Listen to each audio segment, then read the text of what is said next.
Because the three centers are not completely independent, we can influence one center through another. You can have a daydream where you imagine releasing all the things you held back during the day. If you sat at a desk all day, then have a daydream where very active movement is involved. If you were frustrated by events, then daydream about the events going exactly as you intended, or should I say, as you had wanted them to have gone. If your boss had made you feel like kicking him, then have the daydream satisfaction of kicking him down a flight of stairs. Interesting thing is that these daydreams can generate minute nerve impulses to activate muscles associated with the mental activity. So when the daydreams are fully expressed and discharged, the impulses to the muscles stop the tension, and the tensions relax automatically.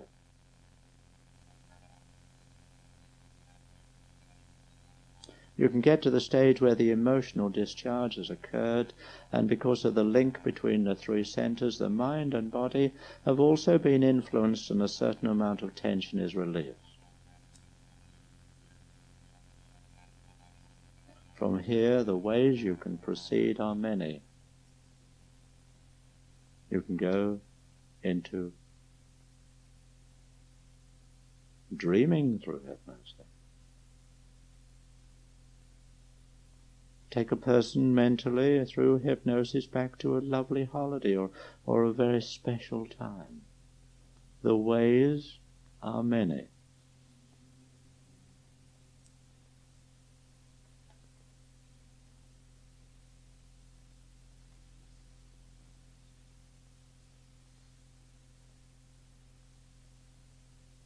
As part of the body language, the recognition of people, the recognition of clients, the ability to see that which the person is not aware of on a conscious level. Let's go into eye scan patterns.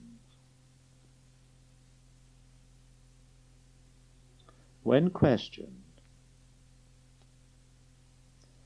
people invariably look away. They break eye contact and look away.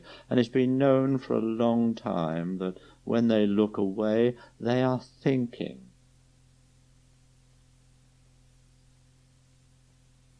But it's only recently that it's been known that eye scan patterns are definitely related to internal processing necessary to bring into consciousness information regarding the past, the present, or future experiences.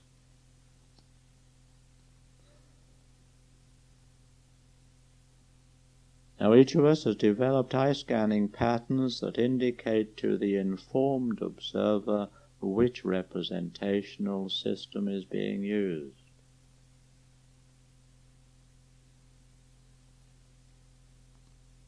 This seems to be crystal ball work. You're able to watch a person closely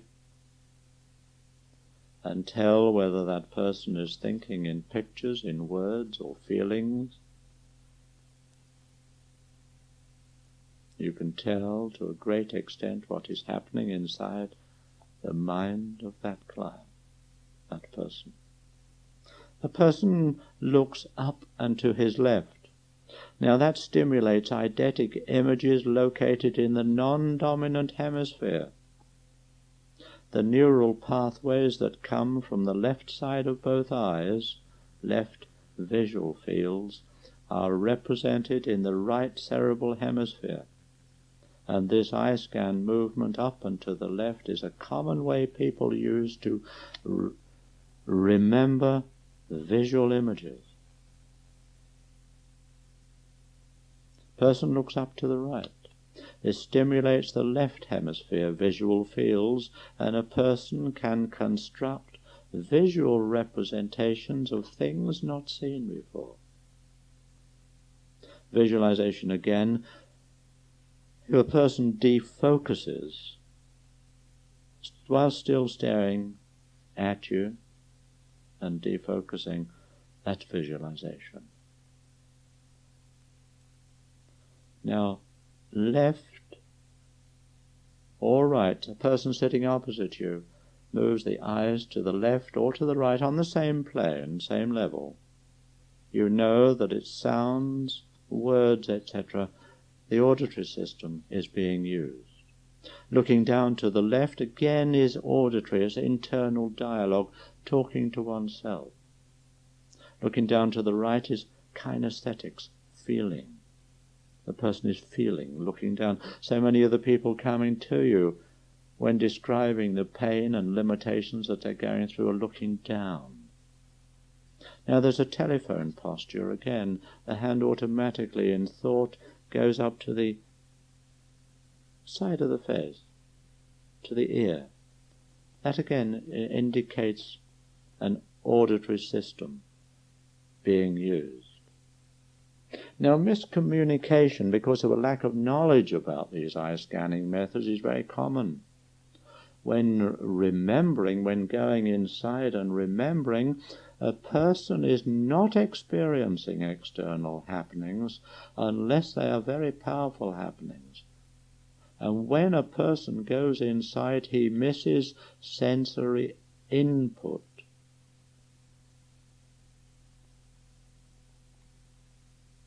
So this sort of thing is very common. He doesn't listen to me. He's right there in the room and I tell him something and he pretends he doesn't hear.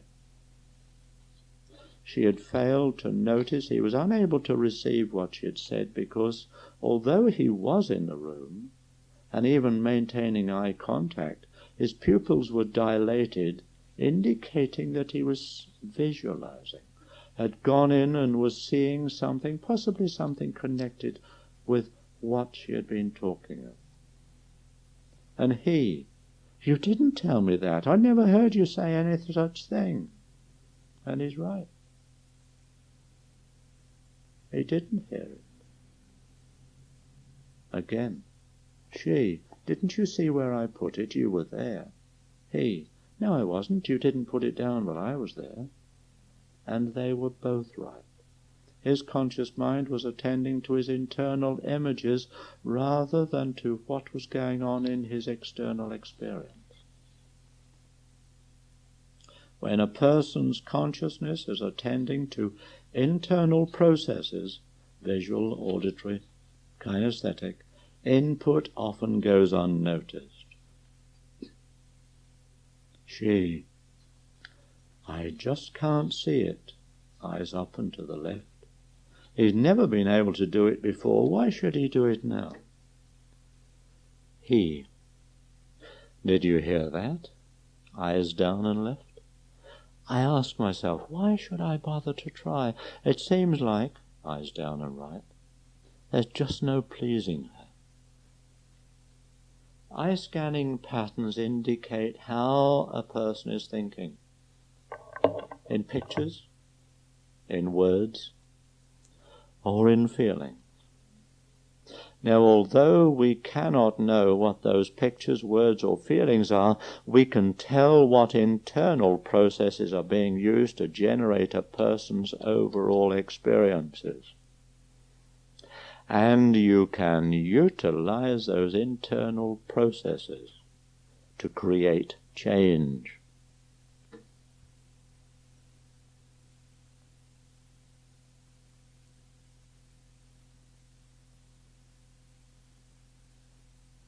A little bit about body language. It's a vast subject. Whatever a person is doing, there are a tremendous number of body indications of these activities. In other words, there are many motor responses, what are called motor responses. And these motor responses, at least the ones I want to talk about, are done out of consciousness. Let's take one or two examples, and these are really gross motor responses, very, very obvious ones. You can see two people on the street, one person talking, the other one nodding their head or shaking their head in agreement or disagreement, not knowing that he or she is doing it. And have you ever watched a mother feeding a baby? The spoon is held out towards the baby, and the mother is moving towards the baby with open mouth, expecting the baby to copy the open mouth. Or have you ever sat next to a driver that you didn't really trust, and you drive a car, and you're sitting there and you realize that he's not going to brake and you feel he should brake? What's happening to your right foot? Pressing down on the floorboards, and you realize it's not having any effect on the car, and you pull up your foot, but only to have it pressed down again. There's lots of examples like that. But the unconscious motor responses I am concerned with are the less obvious ones, those which are done by a person completely out of awareness, absolutely out of awareness. And to an informed observer, those body language indications immediately tell a story that cannot be told verbally by the client. When you listen to a person describing a problem, and you only pay attention to that description, you are missing the most vital, important part. You are missing the unconscious part, the unconscious communication. As a therapist, you get two stories told you, the conscious story and the unconscious story.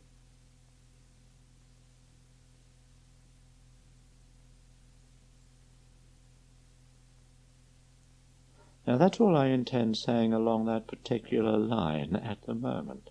But I want to briefly mention some of the body language signs that will be covered in more depth as this course proceeds.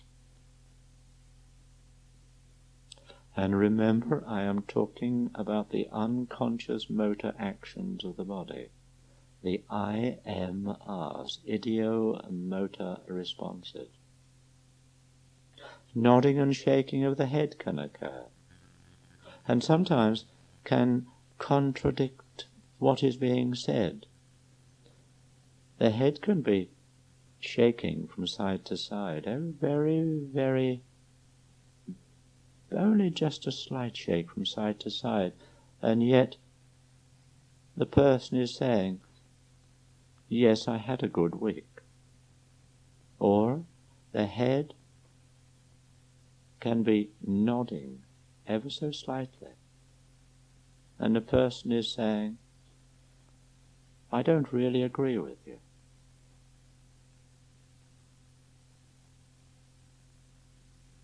Eye movements. We've covered eye movements. That's the eye accessing patterns. We've covered that a little bit. Blinking. Eye blinks. When a person goes inside, starts to think, goes deeply inside, the eye blinks slow, or they could stop. Facial muscles, of course, in depression they're very flat. They're living, full, rounded, much more alive when a person is animated. Lip size, the bottom lip anyhow, changes with emotion. And anxiety, still on lips. Lots and lots of people bite their lips in anxiety. Speech, well, that can change radically. High-pitched and fast occurs more when a person is visualizing. Low-pitched and slower when a person is in kinesthetic awareness. And is the speech soft or harsh? Is it hesitant or smooth? Does the tone match the content? Is it a harsh voice that is saying, yes, I do love you, of course I love you? Breathing is so very important. It's going to be well covered. But for now, high in the chest. Breathing is high in the chest in visualization. It's in midline chest for auditory. And low abdominal breathing for kinesthetic. The hands, well, they can be telling quite a story, placating, rejecting, accusing. And are the hands agreeing with what is being said? I hate you, with a placating hand. Which do you believe? A hand in the telephone gesture up at the ear or side of the face is auditory. A hand touching midline of the chest is, again, can be auditory, but generally the midline and abdominal is generally kinesthetic. Hand pointing to the eyes or the head so often is visualization. And the pulse, is it fast or slow? I've shown you where you can see the pulse. In the neck, 3 points of the neck, the temples so very often. Or if the leg is crossed, one leg crossed over the other, the one that's on top, it beats, beats, beats with the pulse. Now that's a few. And if you're only listening to the words spoken, and you're also, if you're listening only to the words spoken and you're also attending to your own internal processes, you're going to miss all of them. What you've got to do is devote yourself to accurate observation, and you do that by going into external sensory awareness. Now, what's the use of knowing body language? There are two main uses. Tells you the unconscious messages. Words are very imperfect as a means of describing problems and emotions. This is able, the body language is able to tell you that which is outside of the person's conscious awareness. So fine. You learned quite a lot about the person that he or she doesn't know about himself herself. Another use is match that body language shown by a client, by a person, and it creates a state of rapport.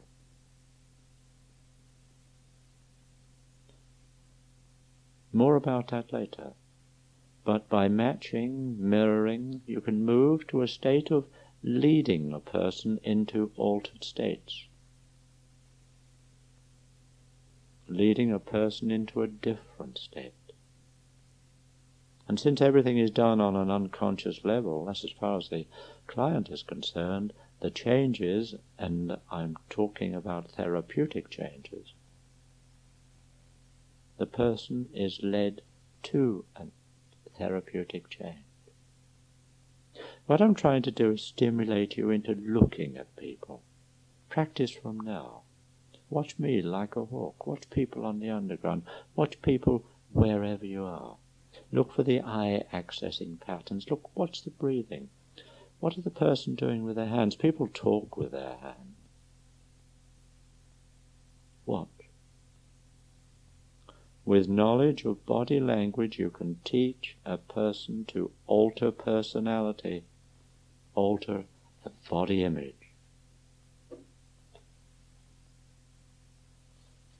Now, some of the exercises you've done,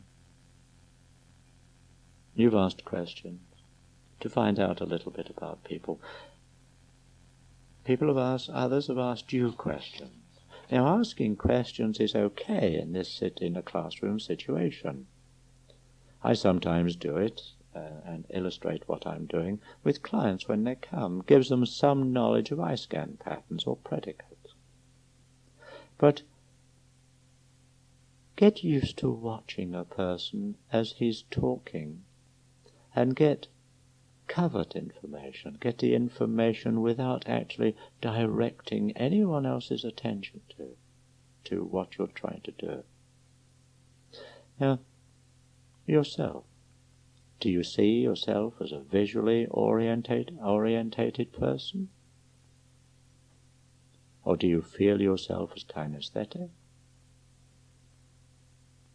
Or do you tell yourself that you're auditory? Actually, we're doing all of these things all the time. It just so happens that we only bring a portion of our internal processes into consciousness. Now, you're using all systems all the time, but for a particular activity you'll be aware of one system more than another. If you're running or playing a game of squash, making love, whatever in that line, you'll have a lot of kinesthetic feeling awareness.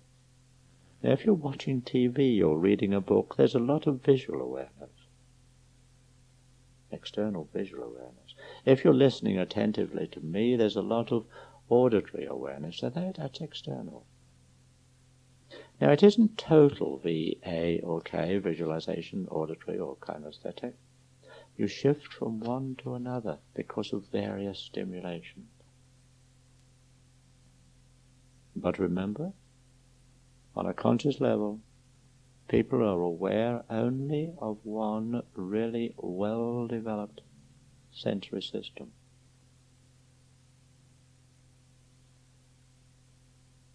Now, most people have very few strategies. Some only have one or two strategies, methods of working mentally, reaching decisions, or what. What happens is that they're good at some things and not good at others. Now, by having different strategies for different things, you're really flexible then, and you can do anything that any other human being can. Now, if you keep going to a certain situation and you respond in the same unpleasant, painful, restricting way, you have no choice. You're out of choices. Find out your mental strategy that always produces that unpleasant response. Change that strategy, and you'll have a different response. You'll have another choice. But don't immediately adopt that strategy for everything you do, or you'll be changing one set of limitations for another. Now, you've had a little experience in identifying various systems, various representational systems. What do you do with it? Well, one way is to communicate with a person at an unconscious level, without him being aware of what you're doing. Now, if I wanted to communicate with anyone, I would use an unspecified word such as understand, and indicate non-verbally which sensory system you need to use to understand me. As an example, I could say, I want to make sure you understand. And I can move my hand just briefly across to the right.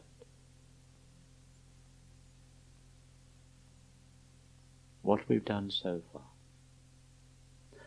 So I would say I want to make sure you understand what we've done so far. When I get to the understand, my hand on a level with the person's eye moves over to the right. By moving my hand, I've indicated that I want you to, or the person to, understand on an auditory level.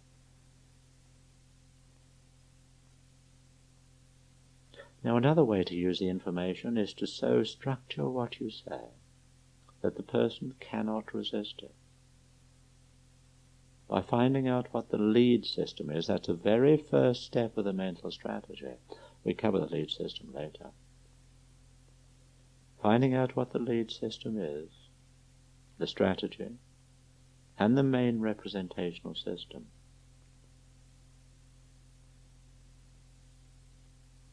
You can so structure what you do that it cannot be resisted by the subject.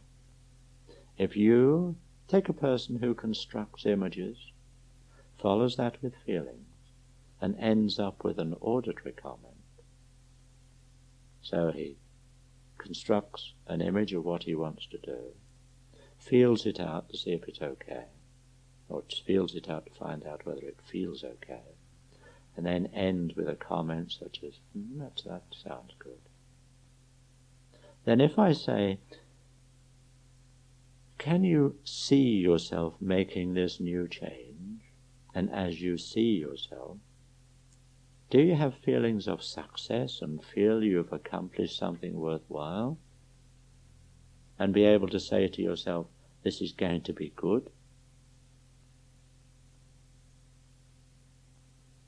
That person's quite motivated then. It's pretty irresistible because that's the way the person thinks.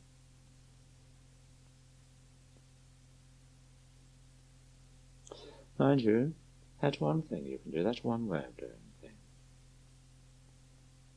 If you use a person's existing strategy, you can get them to change in quite startling ways, but in some ways you're not being very kind. What you're doing is supporting rigid patterns of learning. If you want to do them a real favor, you should go to their strategy and teach them to overlap into another strategy so that they can have more choice.